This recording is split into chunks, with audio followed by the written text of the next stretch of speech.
Hello मेरे प्यारे बच्चों। आज मैं आपको कक्षा 7 में क्लास के बारे में कंप्यूटर में कुछ बताने जा रही हूँ जो वेब पेज से रिलेटेड है। इसमें मैं आपको सिखाऊंगी कैसे आप वेब पेज पे इमेजेस लगा सकते हैं, कैसे लिंक लगा सकते हैं, HTML फॉर्म आप किस तरह से क्या बनता है और क्या होता है। इसके साथ साथ मैं आपको उसकी कोडिंग, CSS फाइल सारा कुछ बताऊंगी। लेकिन मे भी पॉसिबल ये वीडियो लंबी हो जाए तो मैं आपको दूसरे वीडियो में बताऊंगी। इसलिए आप मेरी वीडियो को देखिए, मेरे चैनल को लाइक करिए, सब्सक्राइब करिए। और चलिए अब मैं स्टार्ट करती हूँ। सबसे पहले मैं इसमें क्या क्या बताऊँगी उसको भी मैं एक्सप्लोर करती हूँ। सबसे पहले इसमें क्या है, इमेजेस क्या होती हैं मैं आपको बताऊँगी। इमेजेस किस तरह से आप इमेजेस लगाते हैं, CSS क्या होती है, हाइपर लिंक कैसे लगाते हैं HTML में। हाइपर लिंक बताऊंगी किस तरह से CSS में लगाए जाते हैं, क्या किस तरह से हम वीडियो और ऑडियो को एम्बेडेड करते हैं। फ्रेम्स एंड आई फ्रेम क्या होते हैं, आई फ्रेम एंड CSS किस तरह से यूज़ करते हैं, और पूरा का पूरा एक HTML फॉर्म जो होता है वो किस तरह से बनता है। ये सब चीज़ें हम स्टेप बाय स्टेप सीखेंगे। तो आप चलिए अब मैं स्टार्ट करती हूँ, डायरेक्ट कुछ ना स्टार्ट कर दें। सबसे पहले आप देखिए इमेजेस इन HTML में किस तरह से लगाए जाते हैं। इमेजेस क्या होती हैं, आपका सोर्स कोड के थ्रू लगती हैं या ऑल टेक्स्ट पे लगती हैं। कोई टेक्स्ट लगाया आपने, उसके ऊपर इमेजेस लगा दी। आप सबसे पहले सोर्स कोड क्या होता है, सोर्स कोड में URL मतलब आपको पता होगा, आपने क्या क्या नहीं पता होगा तो मैं अपने और भी पीछे की वीडियो डालूंगी तो उसमें बताऊंगी URL क्या होता है। URL क्या है, जो आपकी लोकेशन, किस लोकेशन से आप बना रहे हैं या फिर जो आपका वेब पेज है उसका URL क्या है। क्या मतलब, कहने का कोर्स क्या है, मतलब क्या है, सोर्स क्या है, क्या किस जगह से आप URL को यूज़ कर रहे हैं, मतलब क्या किस जगह पे आपने जो आपकी ने जो इमेज लगाई है किस लोकेशन पे वो स्पेसिफाई कर रहे हैं।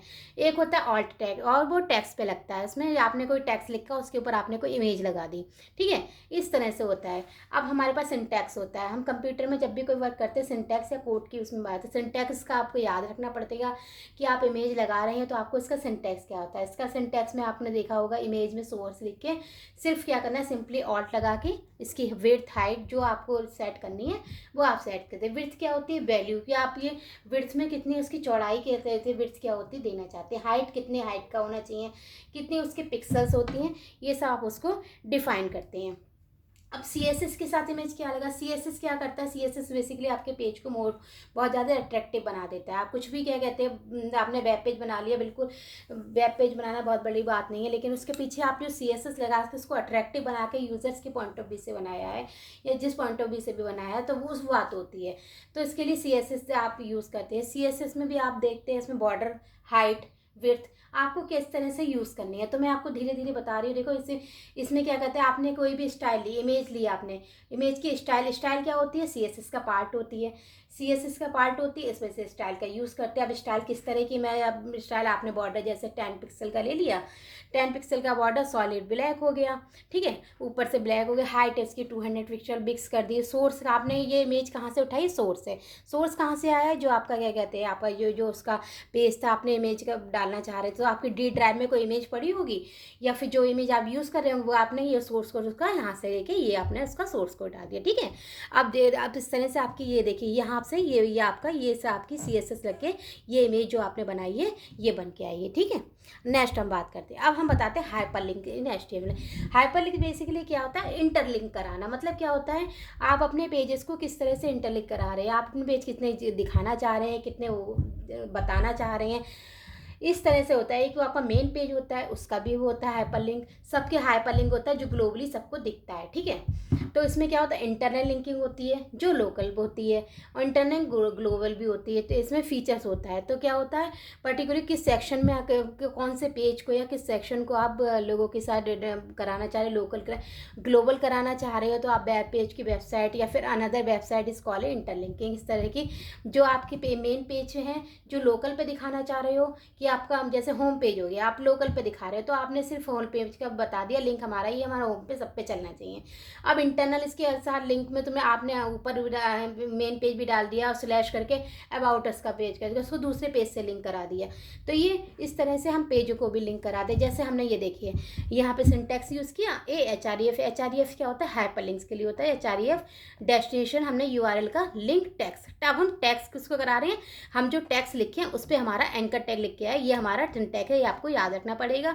तो ये इसमें आता है। और ये देखिए ये जा रहा है क्लिक हियर, ये वाला आपने इस पर हाइपरलिंक लगाया। अब कोई भी यूज़र जब इसको इमेज को देखेगा तो नीचे उसे हाइपर लिंक मिलेगा, तो वो इस इमेज को क्लिक करेगा, तो इसके ऊपर आपने जो कुछ भी लिखा होगा वो उसको उस पेज पे जाके दिखने लगेगा। फिर क्या होता है, अब हम बात करेंगे हाइपरलिंक पे सीएसएस के साथ हाइपरलिंक क्या होती है। हाइपरलिंक सीएसएस का किसी पेज का लिंक करना, लिंक कराना कि उसकी प्रॉपर्टी क्या है। अनविजिटेड हाइपरलिंक होते हैं, और क्या कहते हैं, विजिटिंग हाइपरलिंक होते हैं। होवर होती है, होवर स्टेट होती है, एक्टिव होती है। होवर क्या होते हैं कि आप कोई यूज़र क्लिक करे तो उसका कलर चेंज करना, कलर चेंज कर दिया, वो वाले हो गया। वो वाला जो करे विजिट वाले हो गया, प्रॉपर्टी होती है, इसमें कई सारी प्रॉपर्टीज़ होती हैं। अब सीएसएस के साथ कैसे लगाते हैं हाइपरलिंक भी सीएसएस के साथ। अब देखिए मैंने क्या किया, इसमें क्या किया है, एक प्रोग्राम बना हुआ डॉक टाइप का, इसको हमने ये सारा पूरा अपने HTML बना दिया। अब जब हमारा ये होगा इस सीएसएस के साथ इस तरह से ये पूरा प्रोग्राम दिखेगा। HTML हेड स्टाइल शीट, हमने ये शीट लिए लगाई। हमने क्या किया, अनविजिटेड पे लगाया। देखिए हमने पीछे बात किया था किस तरह से होता है, ये देखिए विजिटेड पे था तो हमने क्या किया, अब देखिए क्या किया इधर, ये हमने किया अनविजिटेड लिंक। ये लिंक कलर हमारा रेड हो जाए, विजिटेड लिंक इसको हमने कर दिया। फिर हमने इस पे लगा दिया। फिर माउस भी ओवर स्टेट दिखा दी कि जब कोई माउस पे क्लिक करे तो उसकी ओवर स्टेट पे चला जाए। होवर स्टेट दिखा दी और सेलेक्टेड लिंक करा दिया, एक्टिव कर दिया, कलर इसका एक्टिव कलर का ब्लू कर दिया। हमने इसके एक्टिव पे जाके कलर हमने इसका चेंज कर दिया। ये हमने पीछे से जो हमने अभी पढ़ा था, ये देखिए ये हमने सारी चीज़ें इसमें वो करी है, मेंशन करी है। लेट्स अब फिर आगे बढ़ते हैं। ये वाला आपने देखा, तो इस तरह से जब प्रोग्राम चलेगा तो इस तरह से आपको ये सब दिखाई देगा, ठीक है। नेक्स्ट, अब लिंक एज बटन। अब हमने एक क्या किया, बटन की कोडिंग की। अब हम बटन पे आए। जब हमने बटन लिया तो हम बटन की कोडिंग पे लेके आए। हमने पूरा ये लिखा, देखिए बटन कहाँ पे, ये देखिए हमने पता क्लिक हियर टू विजिट। पहले हमने किस पे लगाया था, लिंक के ऊपर। हमने पहले लिंक कराया था किसी पेज को, तो हमने लिंक करा के अब वो पीछे से देखिए आपने इस पर क्लिक किया, इस पर कोई बटन तो नहीं बना हुआ है। बटन इस तरह का बना होगा तो बटन का जैसा दिखेगा भी। अभी इस पर खाली एक लाइन बनी हुई है तो ये दूसरे पेज पे चला जाएगा। लिंक आपने इस पे कराया। अब नेक्स्ट में जब आप गए तो आपने एक बटन लिया है। अब बटन कैसे किया, देखो बैकग्राउंड कलर इसका रेड कर दिया, ठीक है, कलर ग्रीन कर दिया, जब कोई करे तो ग्रीन का। पैडिंग इसकी 20 पिक्सल और 25। टेक्स्ट अलाइन सेंटर में कर दिया। ये नहीं है हम इधर करा इधर किया, सेंटर में इसका। ये देखिए टेक्स्ट का अलाइन कितना आ रहा है, सेंटर में। ये देखिए click here to visit official website, ये सेंटर में आ गया। अब डिस्प्ले इनलाइन ब्लॉक, ब्लॉक के अंदर इनलाइन में ये देगा। ये इसकी स्टाइल शीट खोली और स्टाइल शीट इसकी बंद कर दी, ठीक है। अब क्या होता है, एम्बेडेड ऑडियो और वीडियो। अब हम देखते हैं कि अभी हम चलाते हैं तो उसमें भी ऑडियो वीडियो भी डिस्प्ले कराते हैं। अब कैसे कराते हैं, tag allow to add media to a website. To add media we require to set source SRC attribute. एक एट्रीब्यूट होता है SRC, ठीक है, उसी में हम कराएंगे। उसी SRC क्या होता है, सोर्स कोड, हम कहाँ से वो वीडियो को उठा रहे हैं, मतलब कहने का मतलब ये हो रहा है। और control attribute to the user, और यूज़र के पास वो कंट्रोल दे देंगे कि अगर वो उसको प्ले करना चाहे और पॉज करना है, जब वो प्ले करेगा तो वो वीडियो चलेगी, अब वो पॉज करेगा तो वो वीडियो रुक जाएगी, ठीक है।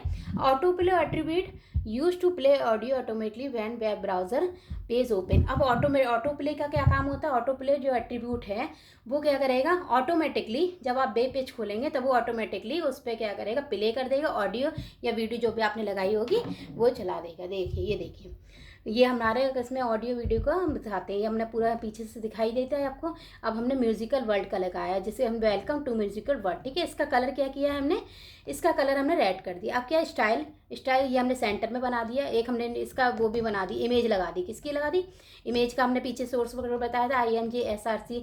ये D ड्राइव में हमारी इमेज पड़ी हुई थी तो वहाँ से हमने ये इमेज लगा दी इसकी। अब सोर्स हमने बताया था, अभी सोर्स को पे अब कंट्रोल लगाएंगे हम, उसके हाथ में यूज़र के हाथ पे देंगे तो ऑडियो लगा रहे मतलब म्यूजिक बजेगा। ऑडियो सोर्स हमारे D ड्राइव में ये हमारे पास थी ऑलरेडी पहले से ही, जो हमारे ड्राइव में थी। वहाँ से ऑटो प्ले कंट्रोल और फ्री ऑटो की बॉडी ऑटो को हमने ओपन किया यहाँ से सोर्स कोड लगा के, फिर इसको क्लोज कर दिया, फिर बॉडी क्लोज कर दी, ठीक है। इस तरह से आप देखिए, अब जैसे ही कोई वो करेगा तभी चलने लगे। अब हम चाहते हैं ऑडियो के साथ वीडियो भी चले। अब ये हमने ऑडियो के पीछे दिखाई थी, अब हम दिखाते हैं वीडियो की कैसे करते हैं। देखिए अब हमने एक यहाँ पे देखिए मेरे पास ये वाली वीडियो एक थी मेरे कंप्यूटर में, तो मैंने उस पर वीडियो को टाइटल वीडियो ही लिखा, स्टाइल लगाई, उसको क्या कहते हैं कलर रेड कर दिया, ये देखिए रेड हो गया। अब टेक्स्ट में अलाइन D, मेरे सोर्स कोड देखो इमेज थी, SRC डी ड्राइव में गए, पीएनजी फाइल क्या होती है, हमारी इमेज थी, तो हमने इमेज फेस का ये लगा दिया पीएनजी। अब वीडियो का सोर्स लगा दिया, उसमें रेन हो रही है, ये देखिए ये मेरे पास सोर्स था। जब आप इसको प्ले करेंगे तो फिर ये इस तरह से वीडियो ये प्ले होने लगेगी 1 सेकंड तक, ठीक है, 1 मिनट तक, सॉरी। अब क्या है frame and iframe. Frame and iframe क्या होते हैं? Frames allow to divide the web page into several independent parts और पेन्स। आपके पास पेन्स है, पेन या पार्ट कर देते हैं, कई सारे फ्रेम बने होते हैं, एक के साथ हम एक पे कई सारे फ्रेम दिखा देंगे तो फिर हमें पता चलेगा। जैसे स्कूल की वेबसाइट आपने देखी हो, उसमें क्या होता है, ऊपर मेन हेडिंग लिखी होती है, कई सारे फ्रेम होते हैं, फ्रेम को अलग अलग पेजों से लिंकिंग करा दी जाती है, ठीक है, करेक्ट। अब देखिए frames allow to divide the web page into several independent part और pane. The framework of as an independent window allow multiple view at once. आप एक समय में अब कई सारे फ्रेम देख सकते हैं। आप अपने वेबसाइट पे देखे, जैसे आपने स्कूल की वेबसाइट देखी तो उसमें देखा क्लास 6 का भी सामने है, 7 का भी सामने है, 8th का भी सामने है, 9th का, सबका लगा हुआ है। अब आप जैसे 6 क्लास के स्टूडेंट है तो आपने एक फ्रेम से पे क्लिक किया, जैसे उस फ्रेम पे क्लास 6 से रिलेटेड सारी इन्फॉर्मेशन आपके पास आ जाएगी, ठीक है। फ्रेम का सबसे बड़ा बेनिफिट यही है कि हमें उसके पूरे पेज को में ढूंढने की जरूरत नहीं, सामने ही हमारे सब कुछ बना हुआ है।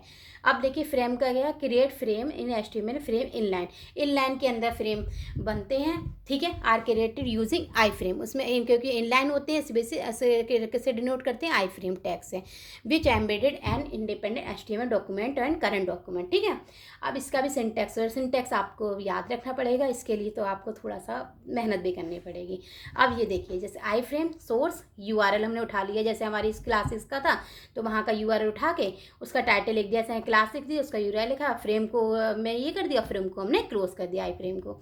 अब when we use source attribute URL to the document that contain inline frame and the title attribute distribute the content. सब जैसा कि मैंने बताया क्लास 6 का जैसे है, आपने क्लास 6 की सारी इन्फॉर्मेशन अंदर रख रखी है अपने वेब पेज पे, और फिर जैसे ही कोई बंदा है आपके क्लास 6 को, तो हमने यहाँ पे डिस्क्रिप्शन में लिख दिया क्लास 6। जैसे क्लास 6 का वो करेगा आपका URL पे पहुँच जाएगा जो आपका उसके फ्रेम के अंदर होगा। अब क्या होता है अदर एट्रीब्यूट आई फ्रेम टैग के, क्या हाइट और विड्थ। आप अपने फ्रेम की एट्रीब्यूट कितनी बड़ी रखना चाहते हैं, आप अपने फ्रेम को पूरा उस पर भी दिखाना चाहते हैं, खाली आप क्लास 6 का ही बनाना चाहते हैं और 7 का, तो आपको हाइट विड्थ का देखना पड़ेगा। और उसमें 4 का करते हैं तो 4 में 4 पार्ट्स में डिवाइड करना पड़ेगा। इस तरह से आपको इस तरह से कंट्रोल का अपना यूज़ करना पड़ेगा। आई फ्रेम है CSS। अब CSS के साथ भी देखो हाइट एंड विड्थ की प्रॉपर्टी होती है। You can also use style attribute and CSS height and width. आपको स्टाइल सीट अगर CSS आती है तो आप किसी की फ्रेम को बहुत आसानी से बना सकते हैं। देखो कुछ भी नहीं किया है इन्होंने, बैकग्राउंड का कलर फ्रेम का एक का ब्लू कर दिया, आप चाहें तो एक फ्रेम का ब्लू कर दें, दूसरे का ब्लैक कर दें, तीसरे का पर्पल कर दें। ये आप CSS के थ्रू इसको कितना भी अट्रैक्टिव बनाना चाहे वो आप बना सकते हैं, ठीक है। अब उसमें कुछ नहीं किया। अब ये बॉडी पार्ट दे रही है, इन्होंने स्टाइल बना रही है, स्टाइल वो CSS लगा दी उन्होंने, क्या कहते हैं फ्रेम बड़ा है एच पर, जैसे क्लास 1 हमने बताया, जैसे क्लास 1 क्लास 6 हो गया तो उसको थोड़ा बड़ा दिखा दिया हाईलाइट करते हुए, ठीक है। तो ये सब दिखा दिया, फ्रेम को बंद कर दिया। इसी तरह फ्रेम 2 को और उसको फ्रेम 1 को फ्रेम 2 से इस तरह से आपने लिंक करा दिया, ठीक है। अब आई फ्रेम है CSS के साथ। CSS के बॉर्डर प्रॉपर्टी देखिए, अब इसमें बॉर्डर प्रॉपर्टी आपको हल्का सा बॉर्डर लगा दिया जिससे फ्रेम थोड़ा सा अलग से दिखने लगे। तो we can display frame with और विदाउट बॉर्डर। आप बिना बॉर्डर के भी दिखा सकते हैं, कोई बाउंडेशन नहीं है, लेकिन बॉर्डर लगाने से हल्का सा यूज़र को अट्रैक्टिव लगता है कि हाँ चलो उसने कुछ अलग से इन्फॉर्मेशन करी है। नहीं तो ब्लैक बना दो, कोई सा भी बना दो, लेकिन अगर बॉर्डर होगा तो आपने बॉर्डर की प्रॉपर्टी लगा देना। क्या करना है आपको, बॉर्डर में कुछ नहीं करना है, बॉर्डर ब्लू विथ और वैल्यू, उसमें वैल्यू क्या दे दो, चाहे थिन दे दो, थिक, मीडियम, न्यूमेरिक है, चाहे नंबर डाल दो कि फ्रेम पे 1 2 3 4 डाल दो, या थिक बनाना चाहते हो, स्टाइल उसकी स्टाइल देना चाहते हो, हिडन डॉट से करना चाहते हो, किससे क्रोव इंस्टेंट किस तरह से, बॉर्डर का कलर किस तरह से करना चाहो, उसमें बॉर्डर का कलर लिख लो। वेयर भी value specify name the colour in the hexadecimal code में इसकी वैल्यू को आप डिफाइन कर देते हैं, ठीक है। अब देखिए पूरा एक फ्रेम बना हुआ है, पीछे मैंने बना रखा है, उसका पूरा सोर्स कोड लिखा हुआ है, जिससे आप अपने उसको बना के अपना प्रैक्टिस के लिए आप यूज़ कर सकते हैं और देख सकते हैं। अब बॉर्डर की प्रॉपर्टी देख लो, आई फ्रेम प्रॉपर्टी CSS बॉर्डर की प्रॉपर्टी अभी हमने आपको बताई थी। अब फॉर्म किसे क्रिएट करते हैं, ठीक है, क्रिएट करने फॉर्डर करना। अब हम एक फॉर्म को क्रिएट करने जा रहे हैं। इतना कुछ पढ़ाने के बाद अगर आपको तब भी लगता है कि हाँ मैंने कुछ आपको बताया है और आपकी नॉलेज में कुछ भी चीज़ आई है, तो आप मेरे चैनल को लाइक कर दीजिए, सब्सक्राइब करिए, जिससे मैं और इससे रिलेटेड वीडियोस भी डाल सकूं। और मैं और सब्जेक्ट की भी कोशिश करती हूँ कि मैं हर सब्जेक्ट की वीडियो डाल सकूँ जो जो जिससे कि किसी को प्रॉब्लम ना हो। अगर कुछ आपको लगे कि हाँ चलो मुझे थोड़ा इम्प्रूवमेंट की ज़रूरत है, आप मुझे भी बता सकते हैं। अब मैंने एक पूरा फॉर्म बना के, अब चलिए स्टार्ट बताती हूँ आगे क्या है। अब एक मैंने पूरा इसका सिंटेक्स फॉर क्रिएटिंग HTML में हमने बता दिया है फॉर्म को किस तरह से आप कोई फॉर्म फिल करते हो, किस तरह से आपको फॉर्म को क्रिएट करना है। ठीक है, सबसे पहले फॉर्म क्रिएट करने के लिए फॉर्म का नाम, क्या नाम है, क्या आप यूज़ कर रहे हो, गेट और पोस्ट के बारे में हम आपको बाद में बताएंगे। और फिर अब आपको पूरा फॉर्म पता चलेगा। नेम ऑफ द फॉर्म का एक्शन, स्क्रिप्ट, URL, मेथड दो होते हैं, गेट होता है, पोस्ट होता है। गेट मेथड चलिए मैं अब कर रही हूँ तो बता ही देती हूँ। सबसे पहले एक्शन देखिए क्या होता है। एक्शन क्या है, this attribute when action is taken the submit. जैसे ही मतलब एक्शन का मतलब क्या, हम कोई एक्शन कर रहे हैं, जैसे हमने कोई भी फॉर्म सबमिट किया है, जैसे स्कूल का ही फॉर्म है तो हम एक सबमिट का बटन आता है, ये इन्फॉर्मेशन है, यही आपको का भरनी, आपने जब फॉर्म फिल हो जाए तो सबमिट कर दीजिए। ठीक है, यही होता है। तो सबमिट का फॉर्म होता है। एक्शन ये होता है आपने कोई एक्शन लिया मतलब सबमिट का कर दिया, तो उसके लिए स्क्रिप्ट यूज़ कर दी, कहाँ पे क्या पहुँचना चाहिए, क्या रेस्पॉन्ड, क्या रिटर्न। अब मेथड क्या बता रहा है, method attribute space when what will be happen when form is submit. अब वो बताना चाह रहा है कि ये फॉर्म आप जब सबमिट हो जाए उसके बाद तो एक गेट होता है, पोस्ट मेथड, दो मेथड होते हैं। इसको मैं आप कैसे यूज गेट। अब देखिए नंबर एक गेट मेथड। गेट मेथड क्या होता है, default value of method attribute the form data sent in URL variable. अब आपने जो भी सही फॉर्म भर फिल किया और सबमिट बटन को सब क्लिक कर दिया तो आपका डेटा क्या हो, URL के वेरिएबल में जाके सारा डेटा सेव हो गया। Happens the form data into URL, ये सारा डेटा URL के पास है। Get value should not be sensitive information, आपने कोई वैल्यू वैसी सेंसिटिव इन्फॉर्मेशन तो नहीं डाली, तो ये बता रहे हैं get value should not use for sensitive information. ये जो गेट होता है उसके बाद कोई भी आपने सेंसिटिव इन्फॉर्मेशन नहीं होती है। ठीक है, अब पोस्ट क्या होता है, पोस्ट मतलब फॉर्म सबमिट हो गया, सब उसके URL के बाद पहुंच गया, उसके बाद का मेथड। पोस्ट मतलब बाद में। तो the form data is sent to HTTP post transaction to the form data not appended from the URL, the value is submitted from sensitive information। इसमें आप अपनी सेंसिटिव इन्फॉर्मेशन को फिल कर सकते हो, क्योंकि इसमें तो नहीं कर सकते, लेकिन पोस्ट मैसेज में क्या हुआ, आपने अपनी इन्फॉर्मेशन जो इन्फॉर्मेशन थी वो आपने फिल कर दी।